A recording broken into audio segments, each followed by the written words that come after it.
Olá, seja muito bem-vindo, muito bem-vinda ao Área de Trabalho de hoje, dia 3 de agosto de 2022, patrocinado mais uma vez pelo Text Expander, pelo escritório virtual nos Estados Unidos e pela AlphaCode. Quem tá falando aqui é o Marcos Mendes e assim como toda semana temos aqui a Bia Kunze, garota sem fio. Tudo bem, Bia? Tudo bem, Marcos? Olá, ouvintes. Número 8. Como o tempo passa depressa. Pois é, passou tão rápido o tempo nessas últimas semanas que saiu até um Papo Tech novo. Nossa! Rolou uma pressão dos ouvintes do Área de Trabalho também. Agradeço vocês. Uma leve pressão, digamos assim, né? E saiu Um gentil mesmo. cutucão, vai. Com certeza. Mas olha só, episódio número 8 significa que já temos 2 meses de podcast, é isso? Exatamente. Passamos de 2 meses, né? A gente lançou na segunda semana de junho, vai dar 2 meses agora, então, eu acho. Exatamente. Enfim, se não chegou, tá chegando, né? É. Tem mês que bagunça as contas e tem 5 semanas, né? Agora eu consegui organizar as coisas aqui, né? Quem me procurou pelo Telegram já sabe. Montei as pastinhas, organizei os ouvintes, então... Todo mundo eu já respondi, já tiveram resposta, mas a gente vai comentar várias coisas interessantes aqui, vários feedbacks que a gente acha legal compartilhar com os outros ouvintes também. Tenho certeza que vocês vão gostar. Então, acho que a gente pode começar, inclusive, com o do Eric Manzato, né? Falando sobre como a gente usa a tecnologia para cuidar da saúde. Ele falou que em janeiro de 2019 ele estava bem acima do peso. Ele comprou uma Amazfit Bip e começou a dar 8 mil passos por dia e até comentou que como ele trabalha com pintura de casa nos Estados Unidos, ele anda bastante, mas nunca tinha mensurado isso. A hora que ele foi mensurar, ele viu que tinha dia que não dava nem 5 mil passos. E aí nesses dias ele chegava em casa, e aí já ia fazendo caminhada, né? E ele falou que por sorte tem uma ciclovia atrás do estacionamento e ainda assim levou 1 ano e meio para ele conseguir chegar a... Ele falou que é 170 libras, que dá 77 quilos, eu converti aqui. E ele comentou, né, que foi se reeducando alimentarmente também, nada agressivo, né, só cortando um ou outro mau hábito. E hoje conseguiu comprar um Apple Watch para a esposa e eles juntos estão se desafiando para bater as metas. O que é sempre legal, né? Muito legal. E essa dinâmica de casal para poder fazer exercício, um incentiva o outro mesmo, é bem bacana. Exato. Como eu faço aqui com a Larissa também, né? Eu só faço personal porque ela faz personal, senão não ia rolar, mas tá rolando. Bacana da tecnologia é isso, né? Serve como motivador também, né?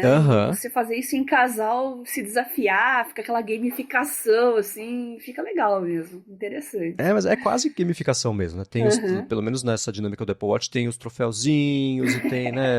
Você tá há 20 dias batendo sua meta todos os dias, continua. Isso, pelo menos pra mim, funciona horrores, né? Legal. Então, parabéns aí pro casal que tá conseguindo atingir suas metas, né? E o Eric também tá dentro do peso dele agora. Nota 10. É isso aí. Ele falou até que ele assina hoje pra fazer junto com a esposa o Fitness Plus, que tem aquele da Apple que tem, né? Uns exercícios, tipo personal, só que pra fazer lá ligado na TV e conecta com o Apple Watch.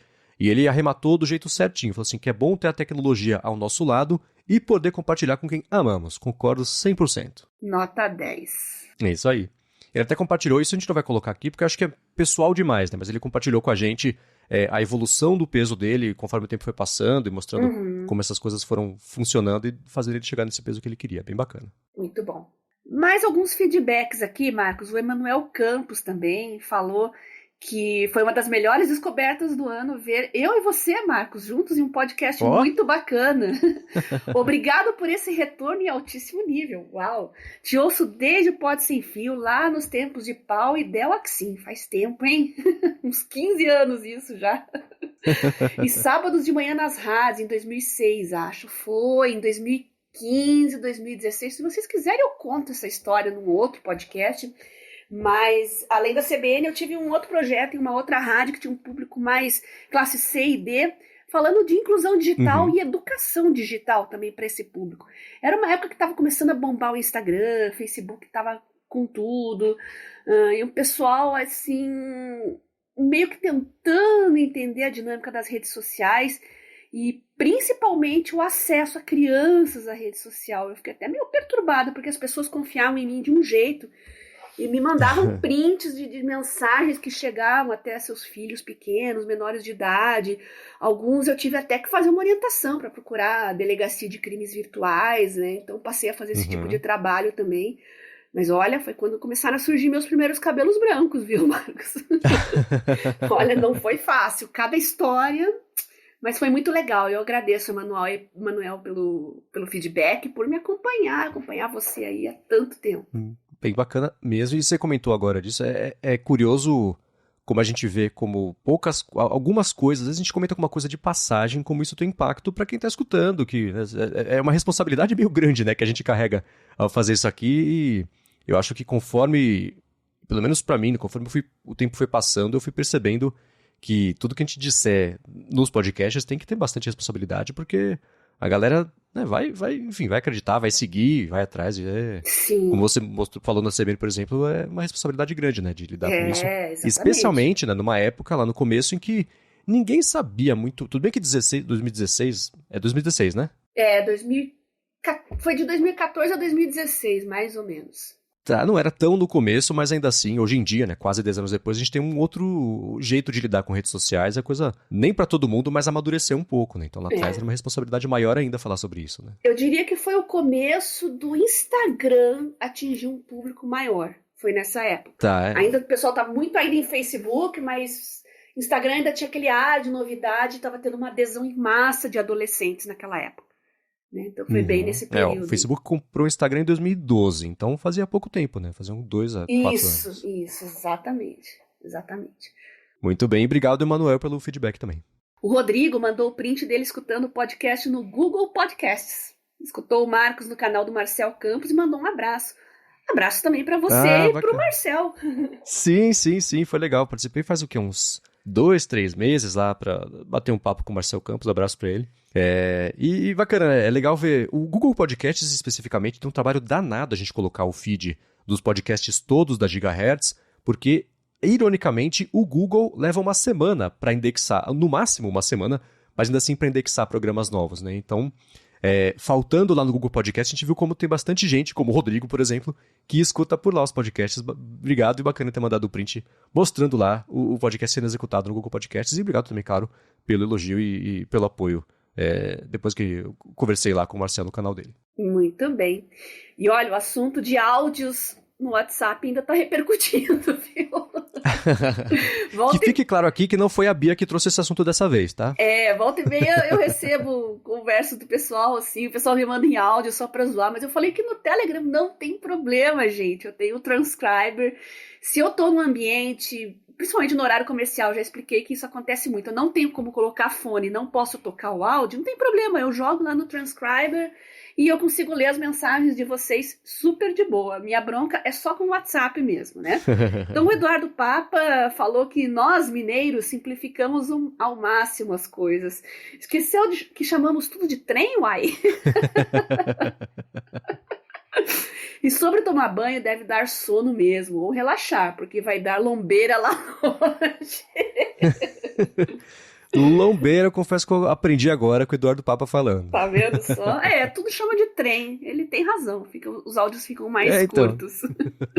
Sobre Twitter, Marcos, olha só. O Mr. Dinho falou que depois de uma dica minha aqui no área de trabalho, já criei umas 10 listas aqui no Twitter.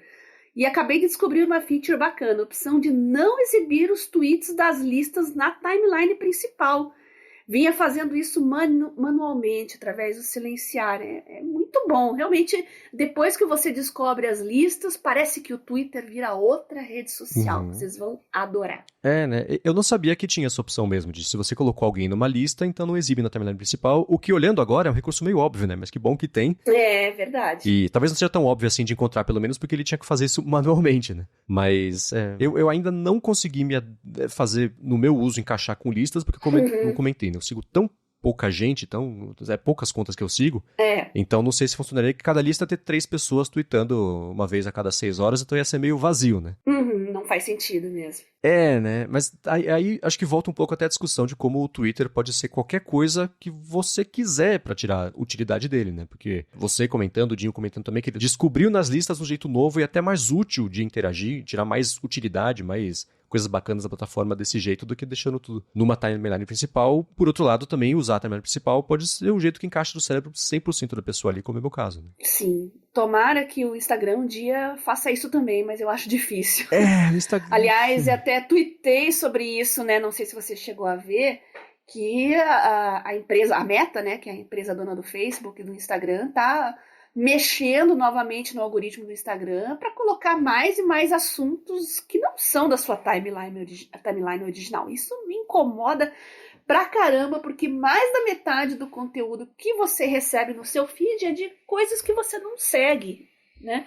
Tudo bem, tem os anúncios, tem as recomendações, isso faz a rede bombar, mas acaba perdendo um pouco o engajamento, isso porque desmotiva as pessoas, né? Esse é o meu ponto de vista, pelo menos. A gente teve uma discussão bem aprofundada sobre isso no último Área de Transferência e pensando, reescutando a nossa discussão e até vendo o que aconteceu nessa última semana sobre esse assunto, porque o Instagram começou a fazer isso, né? Ele fez um teste para mudar a interface e ficar mais parecida com o TikTok, ao mesmo tempo que o Adam Mosseri, que é o CEO, ele é o diretor do Instagram, falou que isso era um teste só, mas que ia ser assim. Eles iam aumentar a quantidade de recomendações.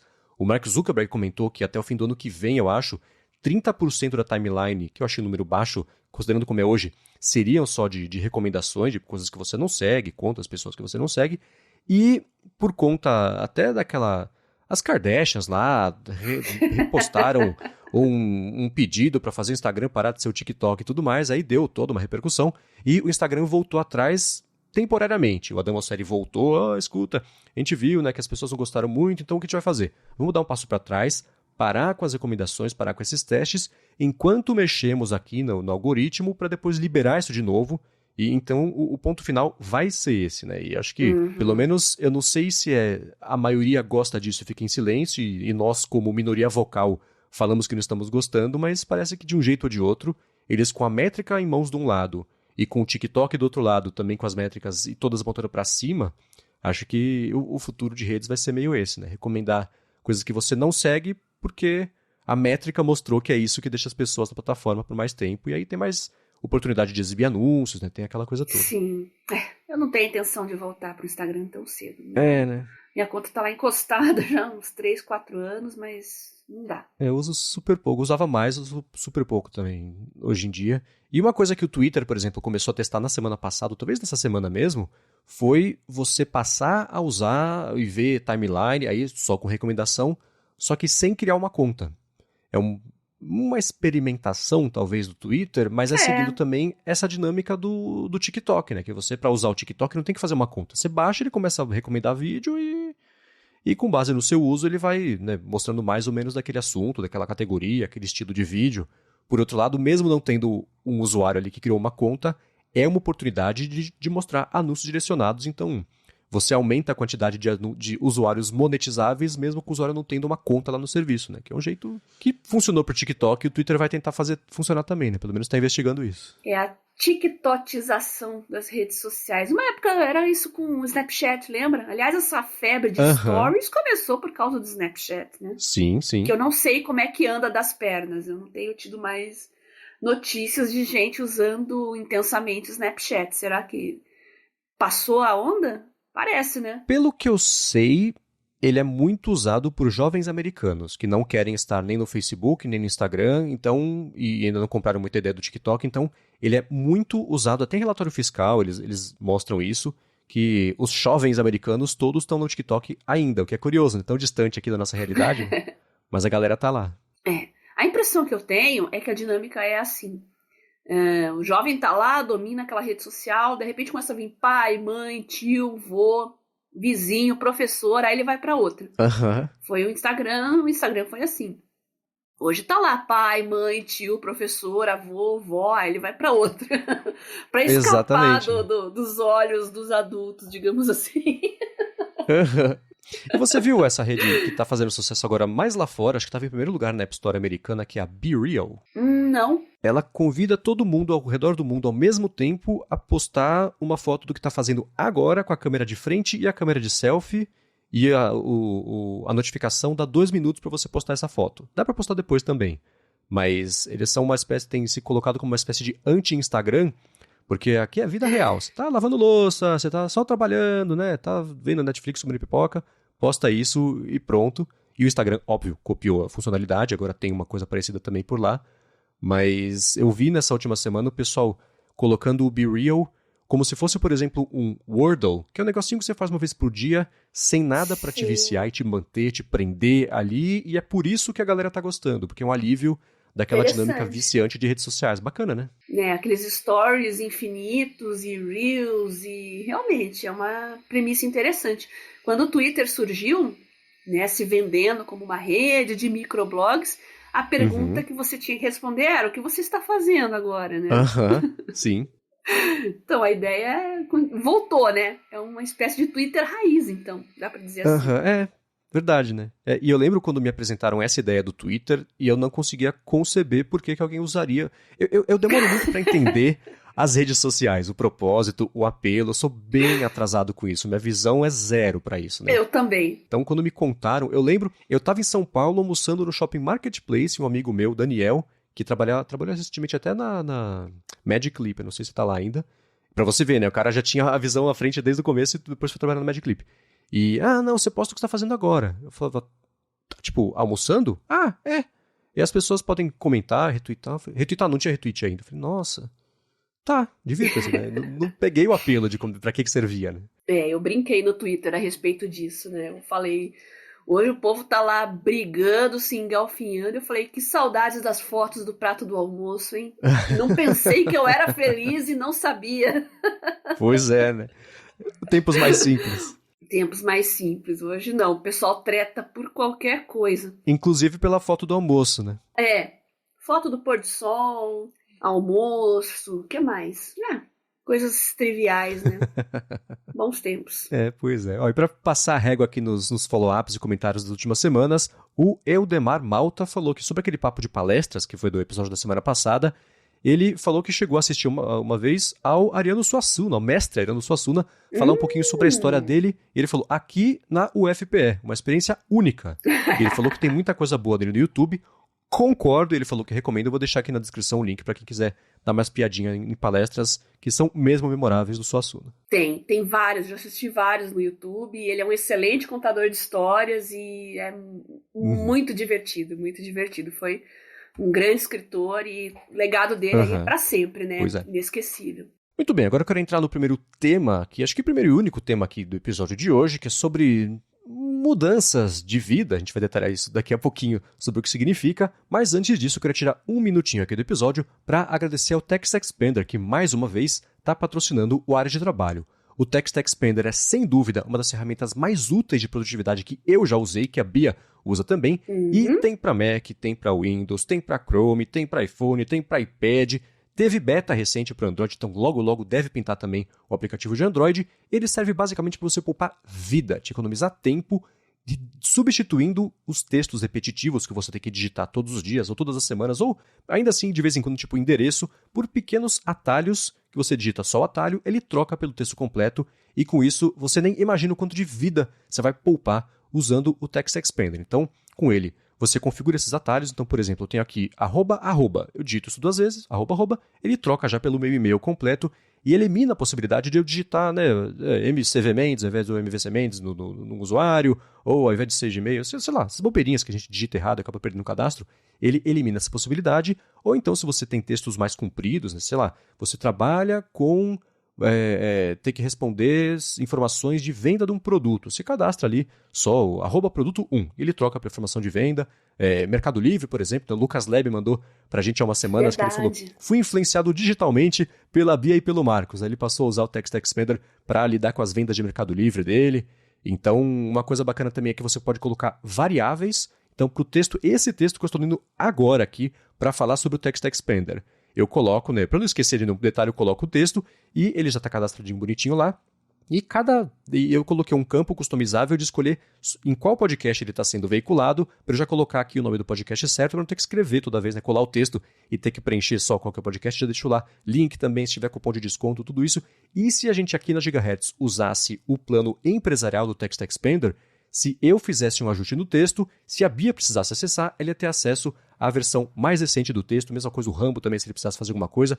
Então ele tem um foco muito grande também para a colaboração. E agora vem a parte mais bacana, que para você que está escutando aqui o episódio, você pode assinar o plano anual do Text Expander com 20% de desconto. Para fazer isso, faz o seguinte: acessa o link textexpander.com/adtrabalho. Com esse link você economiza tempo usando o Text Expander e não tendo mais que digitar a mesma coisa todas as vezes, economiza grana, o que é sempre uma boa ideia, e ainda por cima ajuda aqui o podcast. Então, mais uma vez, acessa lá, textexpander.com/adtrabalho. Muito obrigado, TextExpander, pelo patrocínio mais uma vez do podcast e pelo apoio também, claro, a toda Gigahertz. Obrigada, TextExpander, por patrocinar o nosso trabalho, prestigiar a área de trabalho aqui. E, bom, eu sou suspeita para falar, né? Já expliquei várias vezes que eu uso há muito tempo. E com essa promoção aí, é uma chance de ouro para vocês experimentarem e viciarem no TextExpander. A gente já compartilhou aqui nossos snippets favoritos, né, Marcos? Então, você pode adicionar, como você disse, follow-up. Para quem trabalha com pós-venda, como esse feedback que a gente recebeu, é fantástico, né? Você pode orientar também na sua empresa, como encaminhar mensagem para outros setores, procura um fulano, tal. Isso é fantástico, vai agilizar muito a sua rotina, principalmente para quem lida com o público. Então, fica a dica aí, aproveitem essa chance. E uma coisa legal também que eles fazem é que ao final da semana, se você quiser, você pode receber um e-mail com o registro de quanto de vida você poupou ao usar o TextExpander. Então ele fala, você poupou, sei lá, meia hora, 40 minutos, uma hora, um dia só com os atalhos, quantos atalhos você usou durante a semana. São umas métricas legais também que eles colocam para você ver, né? Eles demonstram como de fato eles estão sendo úteis e te fazendo poupar a vida. Bem legal. Só não vale economizar meia hora por dia para ficar vendo dancinha no TikTok depois, né? Ou se tiver acabado tudo do trabalho, talvez até valha. Mas né? Vamos pensar bem como usar esse tempo. Né? Então. Agora, Bia, me tira uma dúvida. É uma coisa que eu vim pensando nas últimas semanas aqui. Acho que hoje é o dia perfeito pra gente falar sobre isso. Você comentou no comecinho, né, sobre o que você trabalhava na CBN para fazer uma coluna, e hoje o que você faz não é nem exatamente isso lá. E eu quero saber, para você, quando você acha, como é que você identifica, por exemplo, quando que está na hora certa de mudar de emprego, de mudar de carreira, de tomar coragem e colocar um plano novo em prática, substituindo o plano atual? Como é que isso funciona para você? O meu caso é muito complicado, gente. Eu tive um diagnóstico de uma doença que mudou totalmente meu estilo de trabalho, né? Eu sou cirurgiã dentista e eu me especializei em odontogeriatria, home care. Então, comecei a trabalhar com idosos, indo em domicílios, casa de repouso, hospitais, mas com o diagnóstico da minha doença autoimune e sendo obrigada a tomar imunossupressores, eu tive que mudar completamente a minha vida. Porque quem corria risco, né, não eram meus pacientes, era eu mesma tomando imunossupressor. Então eu tinha muita infecção respiratória, muita infecção urinária, né, doença oportunista, porque você tomar um remédio que baixa a sua imunidade à força, você está mais sujeito a ter outras infecções. Então eu fui me adaptando, e a própria curiosidade em cima da minha doença, o fato da medicina não me dar respostas satisfatórias também, eu acabei me interessando mais nesse assunto de genética, imunogenética, e eu acabei oficializando assim, isso como um novo estilo de vida para me profissionalizar. Pretendo ser divulgadora científica, ir para a área da indústria farmacêutica também, trabalhar com biotecnologia, né? É o meu novo foco de vida, mas é uma área que exige muito conhecimento e é uma área difícil, envolve engenharia, matemática, programação, química, biologia, genética, é o chamado STEM, né? É a área que envolve, é a carreira do momento, né? Mas volta e meia eu me pergunto, onde foi que eu amarrei o meu burro? Meu Deus do céu! Um dia você está estudando cálculo, outro dia você está estudando biologia molecular, no outro dia você está estudando epidemiologia, outro dia você está estudando, sei lá, bioestatística. Então engloba diversas áreas de conhecimento diferentes em uma só. Eu acho que todas essas carreiras novas, né, em tempos de 2022, estão exigindo cada vez mais versatilidade das pessoas. Tentem voltar no tempo, 10, 20, até 30 anos atrás, né? Vejam como as carreiras elas eram mais amarradinhas, eram mais fechadas, assim, não tinha tanta versatilidade. Se falava, né, que inglês era um diferencial. Lembra disso, Marcos? Na nossa infância, você tem que estudar inglês, porque inglês é um diferencial. Hoje é mandatório, não é mais diferencial. Então, o mundo mudou, os tempos mudaram e as pessoas também estão se adaptando, buscando novas carreiras ou reconstruindo suas carreiras baseadas no mundo de hoje, né? Que é completamente diferente. Minha primeira graduação em odonto não existia rede social, não existia internet comercial no Brasil, né? Na verdade, começou no meio do meu curso para o final. Olha só como eu sou velha. Eu lembro do meu primeiro e-mail ainda, zip e-mail, eu estava na faculdade, um dos primeiros e-mails que eu recebi já foi traumatizante, foi aquele dos Mamonas Assassinas. Olha, faz tempo, hein? Nossa, faz tempo. 96, isso? Porque a internet comercial no Brasil foi em 95. Vejam como o mundo mudou de lá para cá. É impressionante. E a boa notícia é que hoje está mais fácil você mudar de emprego, mudar de carreira, ou então reconstruir a sua carreira com uma visão diferente, né? Nós temos muito acesso à informação, muito acesso a conhecimento, livros, cursos online, redes sociais para você conversar com outras pessoas da área que você pretende seguir, mesmo elas não estando próximas de você, podendo estar em outros países. E, aliás, se o seu plano de vida for mudar para um outro país, você já pode começar a conversar com as empresas e com as pessoas desse outro país desde já. Então, a dinâmica das relações de emprego, de carreira, realmente hoje está completamente diferente. Eu lembro quando eu estava na escola ainda, e aí tinha alguma faculdade que anunciava e dizia que a maior parte dos empregos que as pessoas terão, que vocês terão, não existe ainda. Eu pensava, nossa, né, mas será? E, de fato, né, se você pega hoje quantos empregos que há 15 anos existiam, especialmente a galera que lida com tecnologia, são quase todos, né? Nem que seja de uma programação de uma linguagem que não existia antes, ou até uma atuação específica. A programação existia faz tempo? Existia, mas as atuações dentro disso seguem evoluindo ou até aparecendo ou sumindo, né, que é um outro problema. Então... a pergunta que eu te fiz lá no começo, né, quando você acha que é hora de mudar de emprego ou de carreira, no seu caso, você, por circunstâncias externas, ainda que dizem respeito ao seu corpo, mas externas, te obrigaram a fazer isso e você adaptou a sua carreira para tirar o melhor da situação. Eu espero não ser insensível ao colocar desse jeito. Não, é bem isso, mas por causa justamente desses altos e baixos, eu demorei um pouco para seguir efetivamente esse caminho. Eu pretendia indo para caminho de pós-graduação mesmo, mas quando eu comecei a estudar genética, aqueles assuntos básicos de citologia ainda, pasme, isso mudou muito também. O conhecimento que eu tinha já não valia mais nada. Eu pensei, puxa, eu vou ter que fazer uma nova graduação, fazer vestibular. Isso dava uma preguiça, mas chegou um momento que eu falei, não, vou ter que encarar isso aí, porque é esse mesmo caminho que eu vou seguir, então vamos em frente. E fiz uma estratégia aqui, bolei um plano e consegui seguir. Acho que eu demorei um pouco, assim, também por uma falta de visão mesmo, né? Eu não imaginava também como é que estaria o mundo acadêmico hoje, né? Como que é estudar com tantos recursos online, né? Dentro do meio universitário. Então, do começo ao fim foram novas descobertas e eu fiquei muito feliz porque realmente hoje estudar está muito mais acessível, muito mais democrático. Lá nos anos 90, para você fazer um curso concorrido, você tinha que fazer um cursinho bom, tinha que ter tempo, tinha que ter dinheiro, estrutura familiar, não era para qualquer um. E hoje está muito mais democrático, graças à internet, graças à tecnologia móvel em especial. Olha quanta gente estuda por celular, né? A quantidade de pessoas que eu conheci nesse meio do caminho que estudou para vestibular pelo celular é uma coisa realmente que surpreende, viu?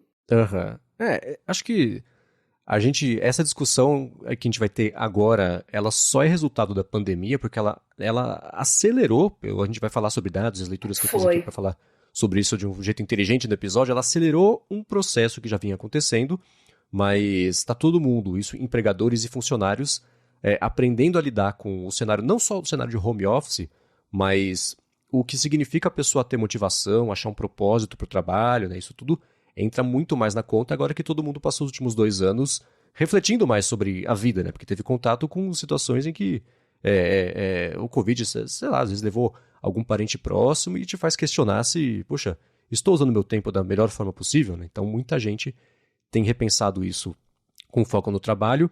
E, de novo, né, eu te perguntei isso no começo, você teve um fator externo que te fez mudar de carreira e, pelo que eu vim refletindo sobre isso para fazer o episódio, geralmente as pessoas mudam de carreira pelo fator externo ou interno. O externo aconteceu alguma coisa, tem o seu caso, tem, por exemplo, puxa, a minha carreira, agora uma evolução tecnológica acabou com a minha carreira. Nem que seja, sei lá, vou usar um termo, um exemplo antigo, né? ascensorista. Os elevadores, as pessoas foram aprendendo a usar elevadores passaram a ter uma tecnologia mais acessível e o trabalho do ascensorista, né, foi substituído pela pessoa usar a pata dela para apertar um botão e a placa no elevador falando onde que tem toalha, em que andar que tem para comprar. Eu estou simplificando muito, mas ainda assim é uma profissão que acabou sendo extinta pela evolução tecnológica. Se você traz isso para empregos mais comuns hoje em dia, né, tem muito emprego que está sendo substituído por programação, por inteligência artificial, né, tem todo... Essa é uma discussão que a gente teve também no último episódio da área de transferência, aquela inteligência Dali que está fazendo desenhos. Você já viu essa tecnologia, Bia? Não, como é que é? Você dá um comando, tipo, desenha para mim, ou quero uma foto hiperrealista de um hamster usando terno, jantando no restaurante chique à luz de velas.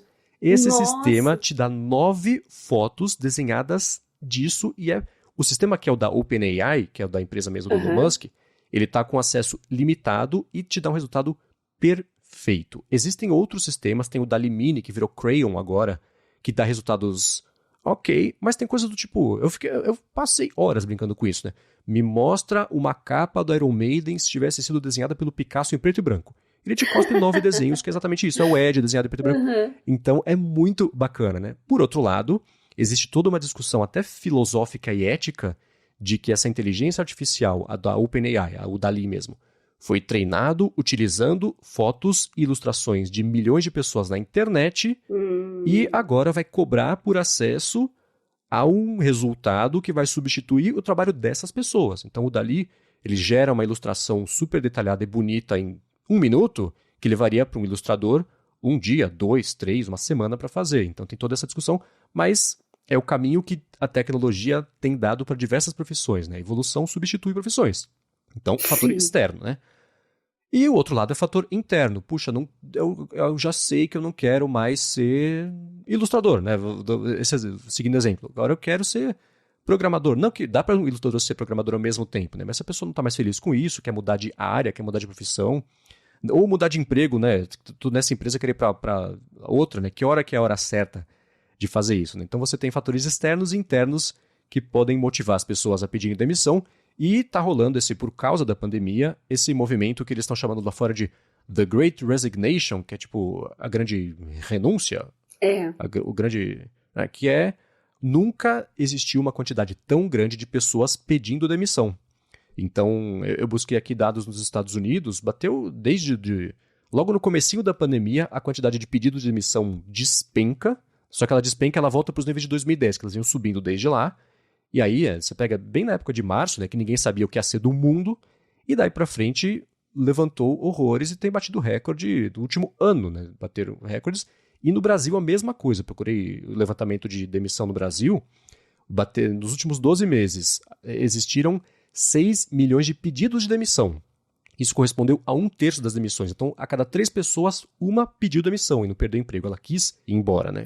E isso tudo está acontecendo. É difícil você ter um retrato exato de uma coisa em movimento, mas ainda assim, o pessoal está especulando que é justamente porque a pandemia trouxe essa reflexão para as pessoas e agora que elas ganharam a chance de continuarem vivas, elas estão repensando como é que elas querem melhor usar o tempo delas e indo atrás de trabalhos com propósito ou tirando um plano antigo do papel para, enfim, era o empurrão que faltava para colocar em prática um plano, uma coisa assim. E isso tem feito a galera pedir demissão para ir atrás de coisas melhores, né? Ou que seja, por exemplo, a busca por um jeito mais flexível de trabalho. O trabalho, esse aqui a partir de agora é só presencial. Muita gente fala, poxa, não estou disposto a trocar a liberdade que eu conquistei nos últimos 2 anos para voltar ao trabalho presencial, que é uma conversa que a gente já teve aqui, então não precisamos tê-la novamente, mas ainda assim é um fator gigantesco, pelo que eu vi, de motivação das pessoas pedirem demissão, que já deviam estar insatisfeitas com o trabalho e esse é o empurrão para tomar uma atitude e ir atrás de uma outra coisa, né? Os interesses mudam, né, com o amadurecimento. Às vezes a pessoa está lá 20 anos numa profissão que está deixando ela mentalmente esgotada. Eu vejo isso muito na área de direito. A pessoa não quero mais saber da área de direito, vou para a gastronomia, sei lá, alguma coisa que ela se sinta mais realizada, né? Ou o contrário, né? Também tem pessoas que trabalham numa área, de repente faz uma faculdade, um curso de direito, um curso de administração. É natural do ser humano. Mas você tem razão, Marcos, quando você traz aí o cenário da pandemia, realmente é aquele pontapé mais brutal, assim, para quem ainda estava em dúvida, ou para quem estava começando a passar por uma transformação, serviu para consolidar aquela pulguinha que ficava ali atrás da orelha. Não, preciso achar um propósito, eu tô vivo aqui, eu fico enrolando, mas só se vive uma vez, eu preciso correr atrás daquilo que eu gosto. Né? E para mim, pelo menos, a pandemia só fortaleceu esse sentimento também. E eu tô mais certa do que nunca que a gente precisa também de divulgação científica. Eu tô vendo vacinas aí agora, né? A polio agora ameaçando voltar. Né? Mal saímos de Covid, a gente já vê varíola do macaco e agora polio voltando, né? Então, eu tô mais certa do que nunca que biotecnologia é uma área assim fabulosa e que traz propósito pessoal para mim também. E você precisa fazer uma autoanálise. O que te realiza? O que te traz satisfação? Que mundo você quer que os seus filhos vivam, né? Eu vejo muita gente pessimista nesse sentido, né? Olha ali para os seus filhos, aqueles que estão com 5 anos de idade agora, é uma geração que vai chegar facinho perto dos 100. A gente vai ter nonagenários, centenários daqui um século vivendo naturalmente. Será que o mundo vai estar pronto para abrigar essa massa de idosos? E previdência, como é que... Olha só quantas questões a gente tem que discutir. Saúde, previdência, acolhimento social também. É um mundo realmente novo que vem por aí, com tanta gente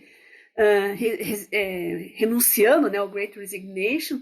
E como é que a gente vai manter o mundo em pé, com tanta gente passando por essa onda de demissões e tentando viver de uma forma diferente, às vezes não dentro da cadeia produtiva? Tem muita gente que vai para o mercado financeiro também. Isso é outra discussão que se tem muito, né? A pessoa que deixa de ir para a área de produção para a área simplesmente rentista, né? Olha, tem muita coisa que dá para discutir dentro disso. E a gente tem que estar preparado não só para discutir, mas também para se adaptar e viver nesse novo mundo.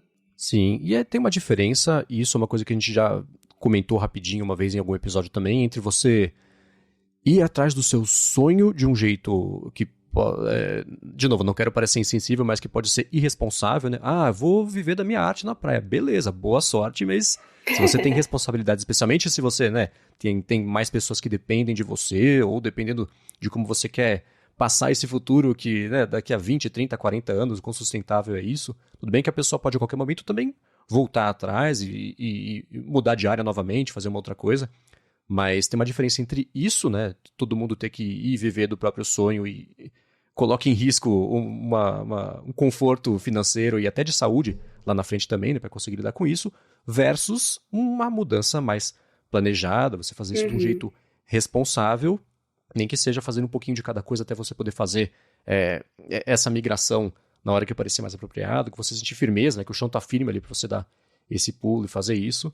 Então, eu acho que os últimos 2 anos ajudaram muita gente a pensar, pelo menos, a fazer isso.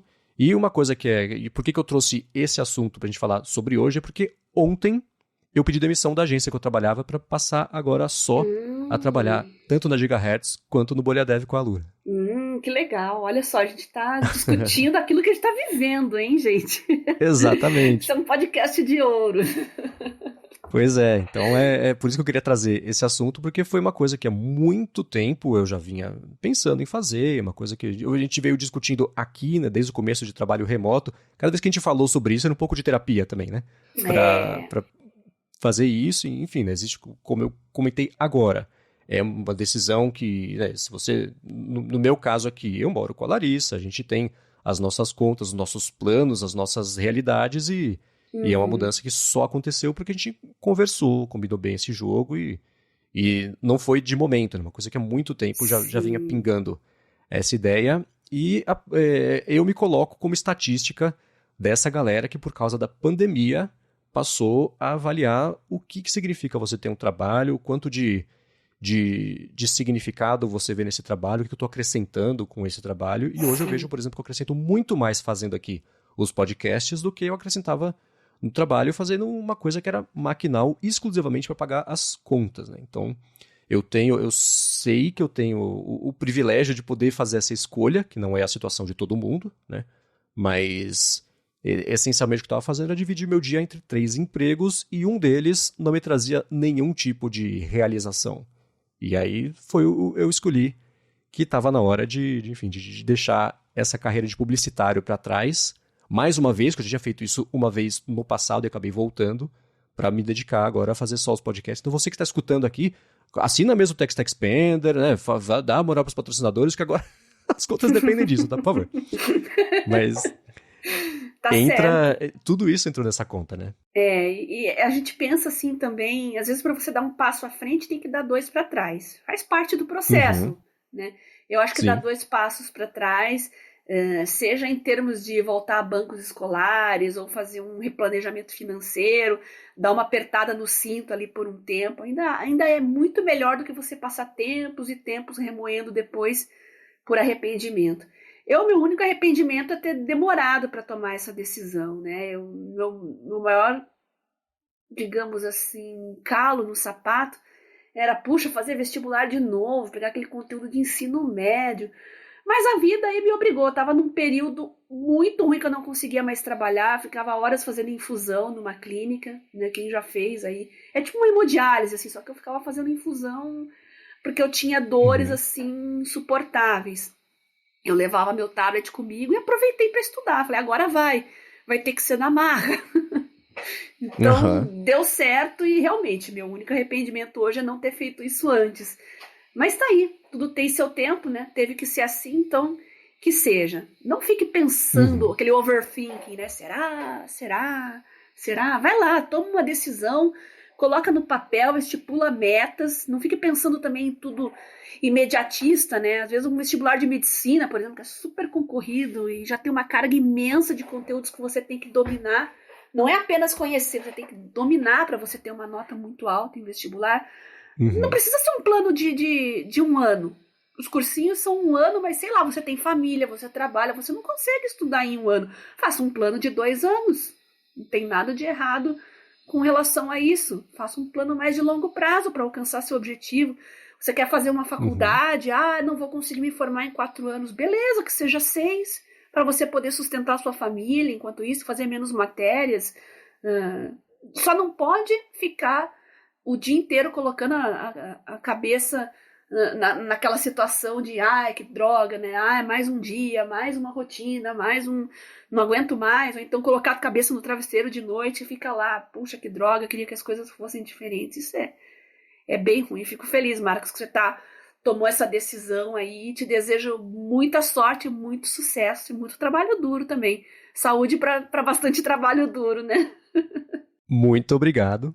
Eu quero explorar um pouquinho mais a fundo esse tema também. Até a grande...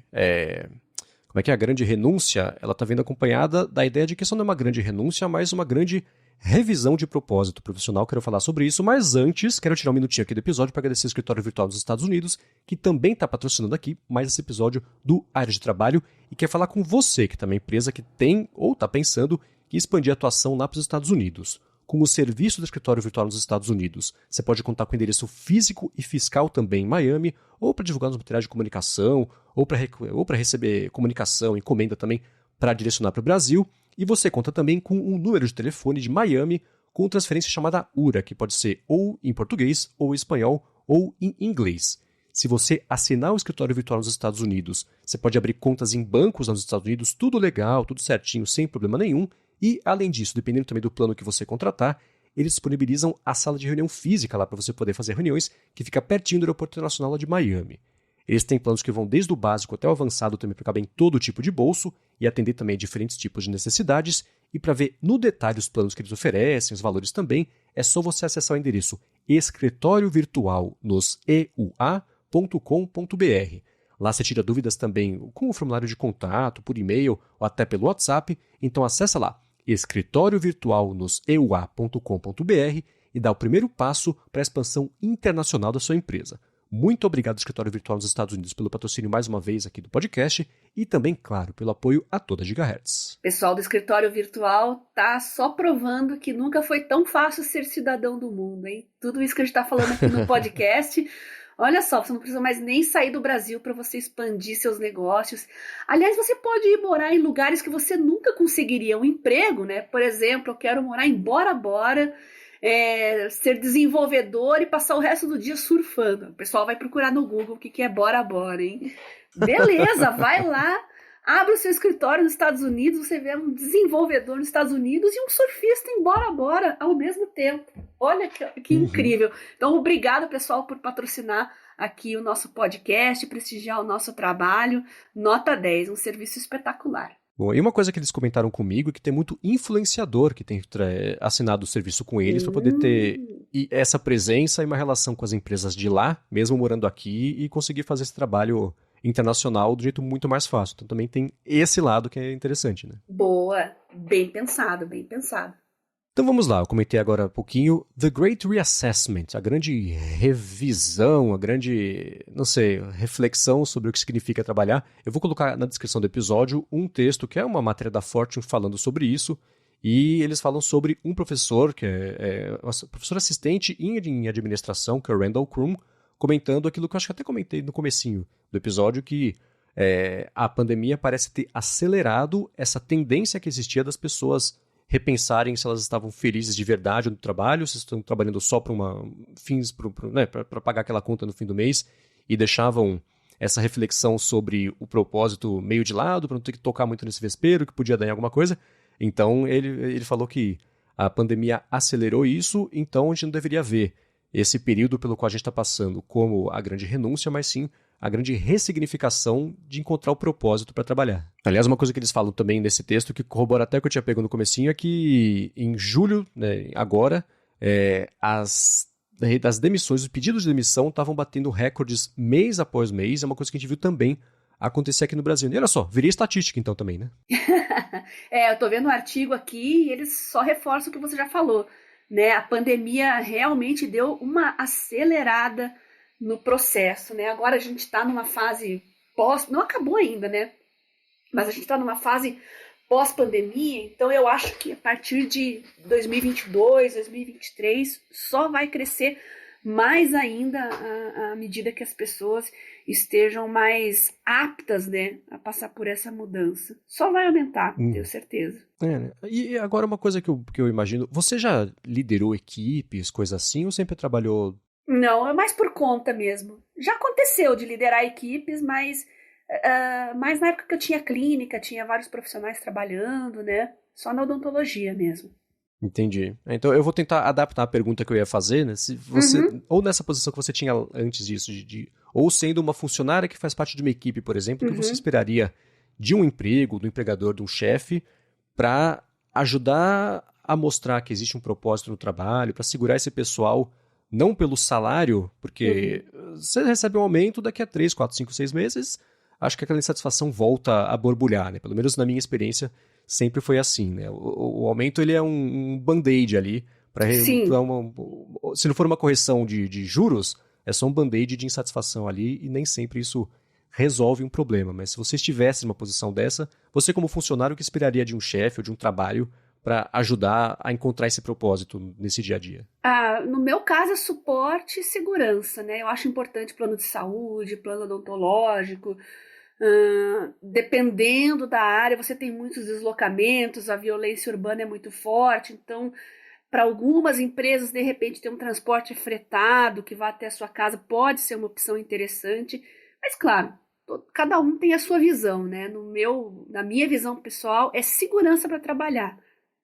Nesse sentido, né? Um respaldo de saúde, para sua família ficar protegida também, e deslocamento, né? Então, estar protegido nos seus deslocamentos. Contexto de Brasil, né?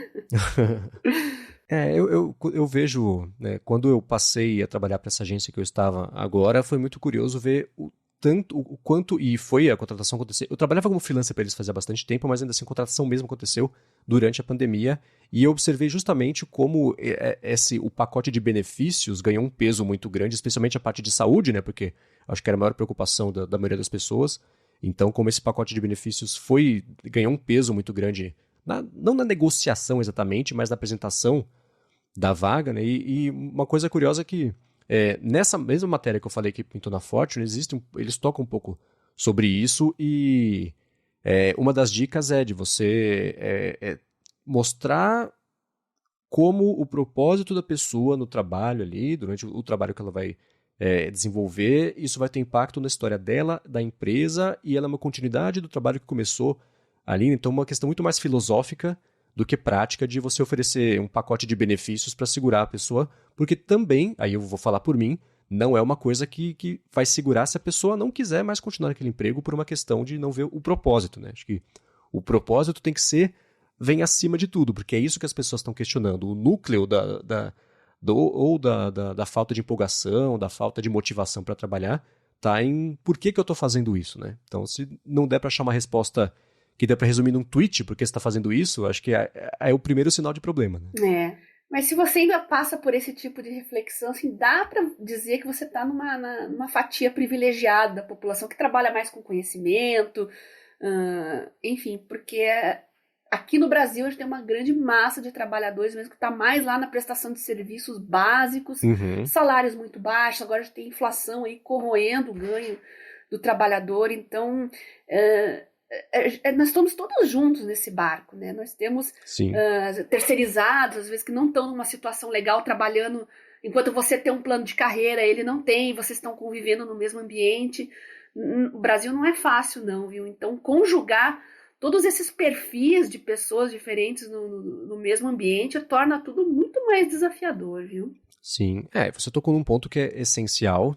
Isso esbarra até no que a gente comentou em algum episódio, acho que foi no episódio justamente sobre trabalho remoto, como eu fiquei surpreso pelo menos que só 10% ou 15% da população de fato teve a opção de trabalhar remotamente durante a pandemia, né? Eu fico imaginando aquela época, bem no comecinho, né? Março, abril ali de 2020, né? Sim. Que o tempo virou um grande ciclo, né, repetitivo, mas março de 2020, que você não via ninguém na rua, né? Todo mundo com a maioria das pessoas, pelo menos, com medo e se preservando e cuidando da saúde, mas ainda assim era só 10% das pessoas que tinham opção de trabalhar, de continuar trabalhando de casa, né? Para quem não tinha, ou você tinha que necessariamente se deslocar até o trabalho, e era um risco enorme, ou então não tinha trabalho, né? E aí você pega o shopping que fechou, por exemplo. E aí, né? Essa galera toda que trabalha nas lojas, né, dependendo da empresa, teve suporte ou não, né? Que você faz nessa situação, né? Então, eu não esqueço por um centésimo de segundo o privilégio que eu tive de poder fazer essa escolha, e ela foi fruto, por outro lado, também do trabalho que eu vim desempenhando nos últimos meses. Eu tive a opção, né, a oportunidade de fazer esse trabalho, mas ainda assim, de desenvolver nos últimos meses, tanto aqui na Gigahertz, quanto começar o Bolha Dev na Alura e ver que existia um corpo, um volume de trabalho suficiente que ia justificar até parte do retorno, que é para isso que a gente, né, trabalha, para poder abrir mão desse outro trabalho, né? E para quem está numa situação em que, putz, trabalha com, né, trabalha com uma mão de obra, uma coisa que pode até ser especializado ou não, mas ainda assim tem que trabalhar, sai de casa antes do sol nascer, chega em casa de volta antes do sol se pôr, e nesse caso, né, como é que troca de emprego, como é que pede demissão, como é que troca de trabalho, de carreira, e é um desafio muito maior, porque ou você vai estudar, e aí que hora que estuda, né, existe um monte de questão aí, que eu sei que eu tive o privilégio de não ter que lidar para fazer essa mudança, né? E o debate público com relação à qualificação profissional também, aqui no Brasil é tudo muito mambembe ainda, sabe? Educação básica tá péssima, se fala muito em ensino superior, mas se deixa o lado técnico, secundário de lado, né? A qualificação profissional parece que é uma coisa menos nobre, quando a gente sabe que um país como a Alemanha, por exemplo, eu sinto muito a Alemanha porque meu pai é alemão, né? Mas todo mundo lá tem uma formação técnica, secundária. Não é mandatório você fazer um curso superior, porque não é o interesse de muita gente seguir carreira científica. Porque o intuito da universidade é a formação científica. Não, até para você ser um desenvolvedor, um programador, né? A maioria dos que eu conheço na Alemanha lá, eles têm uma formação secundária e todos têm um padrão de vida muito bom. Então aqui no Brasil tem todo esse preconceito com relação ao ensino técnico, o ensino básico continua abandonado, né? Se fala muito também em cotas, inclusão no ensino superior, mas a gente tem uma massa de pessoas que sequer terminam o ensino médio, que não vai ter nem chance de prestar um processo seletivo para um curso superior. Então, tudo fica muito no bang-bang, discussão aprofundada mesmo. Tá bem difícil de a gente ver por aqui, viu? E nesse caso, eu não tenho uma sugestão muito útil para dar nessa situação, mas em quem está nessa situação e está pensando em trocar de emprego ou quer se capacitar, que recomendação que você dá, até de a gente trazendo um pouquinho da proposta de usar tecnologia nesse aspecto do dia a dia, que recomendação você daria, conselho para quem está nessa situação e que quer sair dela? Nossa, online tem muita coisa, né, de qualificação. Em TI, por exemplo, né, você consegue fazer um monte de coisa online. Você tem as certificações, certificação Microsoft, Oracle, tantas e tantas empresas, né, que vão dar um upgrade no seu currículo. Que mais? Tem até a parte de educação, né, que está muito indo para online também. Você já tem um conhecimento consolidado, você já tem uma idade lá que talvez para o mercado não seja tão interessante você atuar como profissional. É só seguir o que a gente vê em culturas como a Europa, na Ásia. A pessoa passou dos 50 anos, ela é muito mais valorizada porque ela tem um conhecimento para passar. Então, você pode ser professor, você pode ir para a área de consultoria. Nossa, tem muitas coisas que dá para você investir. E às vezes você precisa de uma certificação para ser consultor também, não tem problema, já que é uma área nova. Mas tem que ser aproveitado todo esse conhecimento que você acumulou. Não é uma coisa que se joga fora, não. É uma filosofia bem chinfrim também, que às vezes a gente vê o setor público aqui no Brasil, né, tratando a educação como uma coisa secundária, e a pessoa que tem aquela experiência acumulada, ainda que não seja cheia de títulos e diplomas, é simplesmente desprezado. Isso é muito triste. Então, se você tem um conhecimento em alguma coisa, por que não expandir isso e passar esse conhecimento para frente também? É de se pensar, né? Boa. Legal. Eu vou colocar na descrição aqui os links para quem quiser ir atrás da certificação mesmo que você comentou da Microsoft, que da Oracle, né? Você falou também? E é tudo coisa que dá para você fazer sozinho, de forma autônoma. Não é todo mundo que tem esse dom, vamos dizer assim, né? De estudar sozinho, de ser autodidata, mas é uma habilidade que você pode treinar, creio eu. Sim. Né? A gente mudou bastante o nosso estilo de trabalhar com as ferramentas digitais. Eu acho que dá para você desenvolver um certo perfil autodidata também nos dias de hoje. Só trabalhar um pouquinho nisso que você consegue. Existe o perfil, por exemplo, para algumas coisas o autodidatismo funcionou super bem para mim e para outras não, né? Depende... Depende da área, né? Sim, depende muito da área, depende do assunto, mas acho que vale não se cobrar também de aprender sozinho se não funcionar, porque talvez não seja esse o canal, e aí eu acho que você bem disse, existem muitas ferramentas hoje online, tanto de certificação, curso, ou enfim, coisas que te ajudem a aprender que não seja necessariamente sozinho. E uma das coisas boas que estão saindo da pandemia é que o acesso a isso, não só o acesso, mas a distribuição disso, aumentou muito, né? Porque por muito tempo, por um ano pelo menos, era o único jeito de distribuir isso aí, e acho que isso evoluiu rápido, para a sorte de todo mundo. Né? Sim, com certeza. Muito bem, quem tiver dúvidas, quiser estender esse papo, né? Você está pensando também em trocar de área, coisa assim, quiser saber mais sobre a sua situação aqui, a gente comente isso, a gente comenta, fala com a gente no Twitter, tanto no Garota Sem, no @Garota Sem Fio, MVC Mendes também, lá também no AD Trabalho, ou manda um tweet também com a hashtag AD Trabalho Responde, que é o que a gente vai fazer agora, responder umas perguntas que a galera mandou pra gente, e também, claro, pode mandar mensagem lá pra Bia no Telegram, né, pra falar sobre isso. E eu tô especialista. Se você é do tipo que quer fazer ENEM, vestibular, acha que tá muito velho, ensino médio foi ruim, ou então tem família para cuidar, olha, eu estou expert nisso. Eu conversei com tanta gente nesses últimos anos, ajudei tantas pessoas. Eu dei apostila, dei material, consegui até doar tablets para algumas pessoas que queriam estudar também, não tinham como e conseguiram. Mas eu queria fazer medicina, meu ensino médio foi há 10 anos atrás, foi numa escola muito ruim. Você consegue sim. Manda uma mensagem para mim lá no meu Telegram, @BiaCunze, ou então no meu Twitter, @Garota Sem Fio, que a gente conversa sobre isso, tá? Boa! Então vamos lá, eu falei sobre o AD Trabalho Responde, que se você tiver uma dúvida, manda um tweet com a hashtag AD Trabalho Responde, e a gente fez isso, pegou umas aqui, a gente vai responder algumas, mas antes disso, agradecer o terceiro e último patrocinador aqui do episódio de hoje, que é a AlphaCode. Ela é especializada no desenvolvimento de aplicativos para empresas que querem fazer sua transformação digital. Ela fez mais de 200 aplicativos já, tanto para o Android quanto para o iOS, que foram baixados já mais de 20 milhões de vezes. Então, se você tem um produto, ou uma empresa, um trabalho, ou tem uma ideia que faz tempo aí que você quer tirar do papel, não sabe exatamente como é que faz, ou se já existe um aplicativo que você tem, o seu trabalho tem, e está precisando de uma atualização, né? Se você quiser dar um up nele, faz isso com a AlphaCode que você não vai se arrepender. E a parte mais bacana é que ela também está oferecendo desconto para quem é ouvinte aqui do Área de Trabalho. Para conseguir seu desconto, você faz o seguinte: acessa o site da AlphaCode, que é alphacode.com.br, vou soletrar alphacode.com.br, entra em contato com eles, explica, claro, a sua necessidade, comenta também quem é um ouvinte do Área de Trabalho e pronto, você vai finalmente ou fazer ou atualizar seu app com um desconto bem bacana. Então, mais uma vez, acessa lá alphacode.com.br e ou faz ou atualiza seu aplicativo com quem sabe o que está fazendo. Muito obrigado ao AlphaCode pelo patrocínio mais uma vez do Área de Trabalho e pelo apoio também, claro, a toda Gigahertz. Olha só quanta dica legal a gente está dando nesse episódio, né? E com os nossos parceiros, então, vocês têm as dicas perfeitas, né? Montar um escritório fora do Brasil e com o AlphaCode ainda transformar a sua empresa, né? Deixá-la bem adaptada para esse novo mundo, para essa nova tendência. Obrigada, AlphaCode, por prestigiar o nosso trabalho e a gente está trazendo sempre para os nossos ouvintes aqui as melhores dicas e as melhores experiências também para compartilhar com vocês. Isso aí, muito obrigado também. Agora, Bia, o Max quer saber da gente, ele te mandou lá no Telegram, quer saber da gente as ferramentas do Google que a gente usa hoje em dia. Ele falou que se organiza com o Evernote para repositório de informações e as ferramentas do Google como Tarefas e o Keep, por exemplo, por serem integrados com a agenda. Ele falou que facilita muito no dia a dia.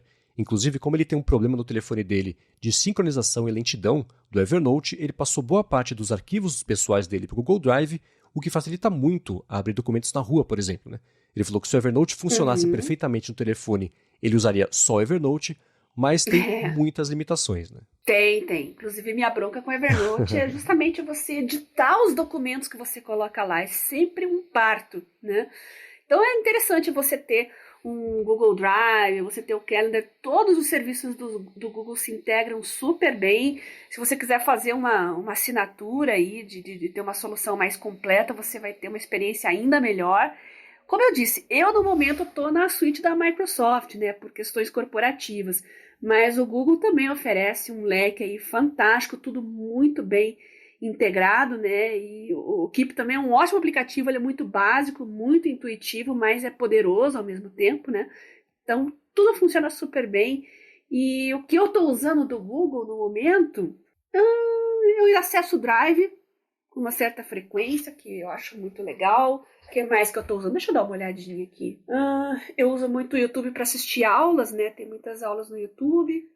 E agenda. Agenda é interessante, eu ainda tenho alguns calendários lá, como eu disse, eu estou mais presa no sistema da Microsoft, mas no seu smartphone você pode colocar diversos calendários de serviços diferentes, pelo menos a Samsung aqui, eu tenho calendários da Microsoft, eu tenho calendários do Google, às vezes de serviços de terceiros também, que tem um feed ali de calendário, você pode integrar também, então tá mais basicamente nisso. Eu uso pouco o ecossistema de soluções do Google, né? A gente usa, comentei outro dia, o Google Docs, né, para poder fazer as pautas e centralizar as informações aqui e compartilhar entre a gente para as gravações. Eu nunca usei o Google Drive para nada, a não ser aquele... que hoje em dia, o que você recebe de anexo no Gmail, por exemplo, já fica armazenado lá como o seu Google Drive, mesmo que não seja uma coisa paga, porque aí é um espaço menor e tudo mais. Então, recentemente até o Google reduziu a quantidade de espaço para tentar empurrar o pessoal a fazer assinatura e assinar mais serviços, começar a usar mais as coisas deles. Mas de produtividade, eu não uso nada de pacotes. Assim, eu assinei... Eu tenho em casa aquele... Eu acho que hoje chama Nest Hub, que é um displayzinho conectado do Google, que tem... Eu falei, bom, eu tiro um monte de foto quando estou viajando, né? Vou pegar umas fotos favoritas aqui e colocar para ser um porta-retratos digital. Mas do jeito que eu queria fazer, não dava, essa altura eu tinha assinado já para fazer o backup das minhas fotos no Google Fotos só para isso, aí eu tinha desistido de fazer isso, só que aí não dá para deletar as fotos todas de uma vez no Google Fotos, é uma por uma. Eu acho que para dificultar até exatamente essa saída, né? Então eu falei, deixa pra lá. Então eu tô pagando, sei lá, R$10 por mês por pura preguiça de resolver esse problema. Então eu tô dentro do ecossistema a contragosto, né? Por um problema de usabilidade. Mas para produtividade mesmo, eu não tenho usado nada do Google, não. Nunca fez parte do meu dia a dia. Na agência, estava usando as coisas da Microsoft também, porque é o Teams, aí tudo gira meio em torno ali do Teams, né? E de resto eu sempre me dei bem com as soluções que eu usava aqui para mim, que eram ou o Drafts ou o Ulysses e coisa mais armazenada aqui. Mas para ele poder, por exemplo, o que ele falou, né? Que ele usa o Google Drive para abrir documentos na rua. Essa é uma dica que eu dou para todo mundo que trabalha especialmente a partir de casa. Tudo que seja a respeito de trabalho, que tenha a mínima chance de você ter que acessar enquanto você estiver fora, eu deixo no Dropbox, por exemplo. Então, a minha pasta de trabalho, de tudo que eu gero para trabalho, tanto aqui da Gigahertz quanto as coisas que eram da agência, Dropbox. Porque esses dias mesmo eu estava na rua, e aí me ligaram, nossa, eu preciso do arquivo tal, que eu não recebi aqui, você fez. Putz, eu fiz, mas estava em casa, né? Mas também está no Dropbox. Entrei rapidinho, acessei, peguei, baixei, mandei. Então, ter isso armazenado na nuvem é um jeito muito bom de você ter um pouco mais de liberdade e flexibilidade no dia a dia, sem deixar nenhum prato cair se precisarem de você. Então, a dica é essa. Deixe isso na nuvem, porque independente da plataforma, é botar o pé para fora de casa, vão pedir para você mandar alguma coisa, e se você tivesse na manga, vai ajudar todo mundo, né?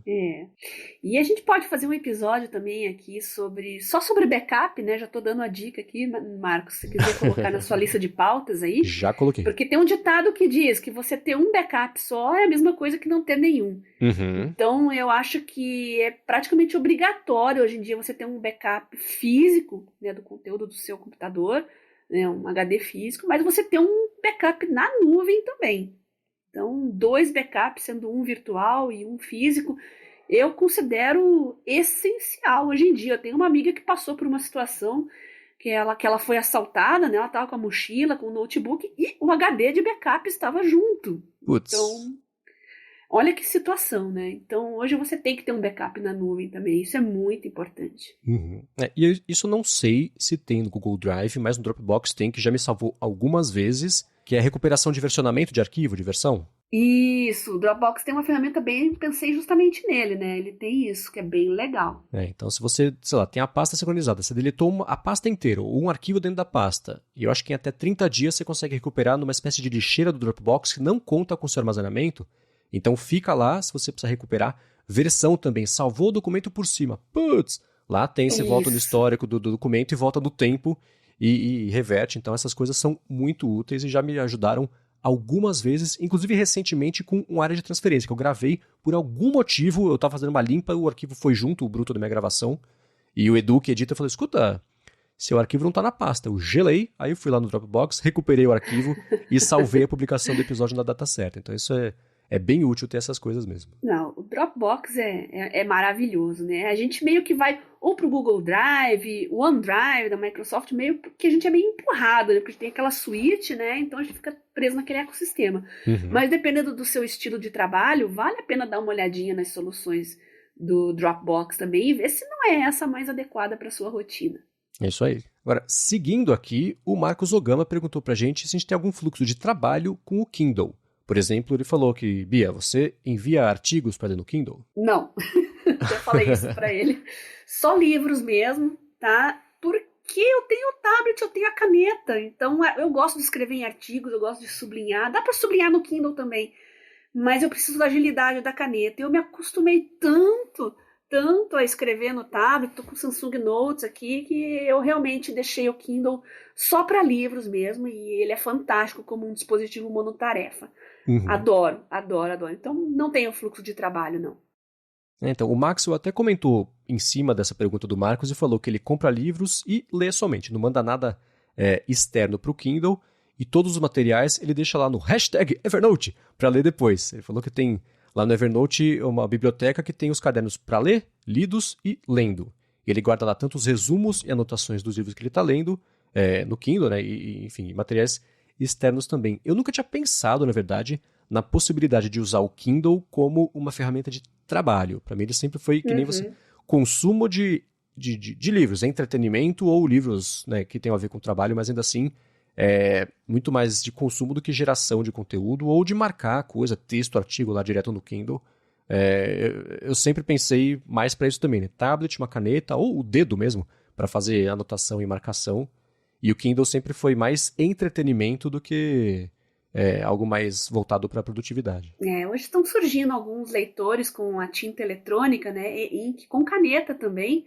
Ainda são bem caros e, nossa, eu fico salivando quando eu vejo, mas como eu já expliquei, né, eu tenho muita microscopia, muita lâmina, muito gráfico, então eu preciso de um dispositivo com cor.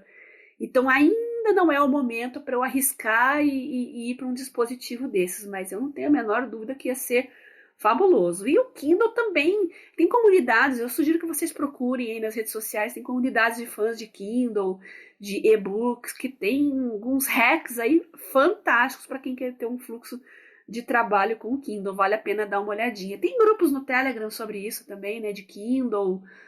Nossa, dá para fazer muita coisa legal. Muito bem, se você quiser encontrar os links do que a gente comentou ao longo do episódio, vai em gigahertz.fm/adtrabalho/8 ou dá mais piada aqui também nas notas do episódio. Quero agradecer ao Text Expander, Escritório Virtual nos Estados Unidos e ao Facode também pelo patrocínio mais uma vez do Área de Trabalho e também, Bia, claro, a você por nos ajudar a deixar mais produtivos ou entender o que diabos faço daqui pra frente já que não estou mais no trabalho. Muito obrigado. E eu, como sempre, agradeço você pelo convite, por participar desse projeto tão incrível. Nossos patrocinadores, né, que estimulam a gente, que acreditam na gente. E, claro, o principal de tudo, vocês ouvintes, que sem vocês nosso trabalho não estaria de pé aqui.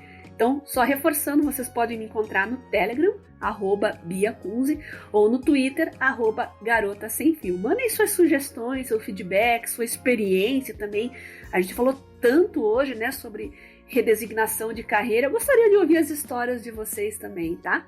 Muito bem, eu sou o MVC Mendes no Twitter, apresento na Gigahertz A Fonte toda segunda-feira com Felipe Espósito e toda sexta-feira o Área de Transferência com Gustavo Faria, nosso querido Cocatec, com o Bruno Casebiro e também com o Guilherme Rambo, e apresento diariamente, agora sai todas as tardes, o podcast e o noticiário de tecnologia Bolha Dev junto com a Alura. Muito obrigado, claro, a todo mundo que tem deixado avaliações, recomendações, mostrado como é que faz para mais gente ainda descobrir como usar a tecnologia ou só usar, não sei, a produtividade para melhorar o dia e o trabalho. E a gente volta na semana que vem. Isso é importante. Se você está gostando do nosso trabalho e assina o feed através de alguma dessas plataformas, como o Google Podcasts, Spotify, vai lá, dá umas estrelinhas pra gente, que faz o trabalho chegar até ainda mais pessoas. Isso aí. Beijoca sem fio pra vocês e até semana que vem. Tchau, tchau.